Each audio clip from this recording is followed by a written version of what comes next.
Mistefa Hicrî got ku Ziman stûna nasnameya me ya neteweyî.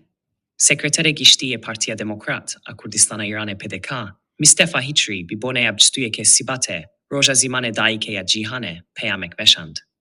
Nivîsa peyamê vî haye, di roja Zimanê dike ya cîhanê de silavek germ ji bo hemû kesên ku ji bo parastin û pêşxîstina Zimanê Kurdî tê dikoşin. Ji bo me Kurdan, Ziman ne tenê amûrek ragihandine ye, lê di heman demê de stûna nasnameya me ya neteweyî û keleha hebûna me ya civakî û siyasî ye. Şermek ji bo mirovahiyê ye ku îro, zarokên Kurd û nêfarîsên Îranê ji mafê ye hêrî bingehîne swêzayî ye perverdehiya bi Zimanê dike bêparin.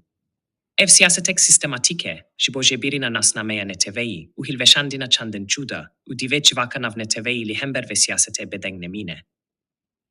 Isal, ev salveger bi birînên kurên kirmaşan, îlam û loristan a meha borî re hevdeme. Parêzgehên ku dixwe pêşandanên dawî de bûn, kada kurbanî dane û bi hezaran kurên wan ên kehreman şehîd bûn. Swîna pakîj a li vî rîjandî ispat kir ku daxwaza azadiyê û parastina nasnameyê ji hev nayên veketandin. Greva neteweyî ya gelê me, ku ji aliyê heft partiyên Rojhilatê Kurdistanê ve ji bo piştgiriya van her sê parêzgehan hate bank kirin, nîşana yekîtiya pola ya neteweya me bû. Bi vê boneyê, em soza xwe nû dikin ku tekoşîna swê bidomînin, heta ku em mafeng sweyên neteweyî, di nav de perverdehiya bi Zimanê dike cî bi dest bişin. Mistefa Hicrî, sekretere giştî Partiya Demokrat a Kurdistana Îranê, yekê sîbata 1404 an, 20 sîbata 2026 an.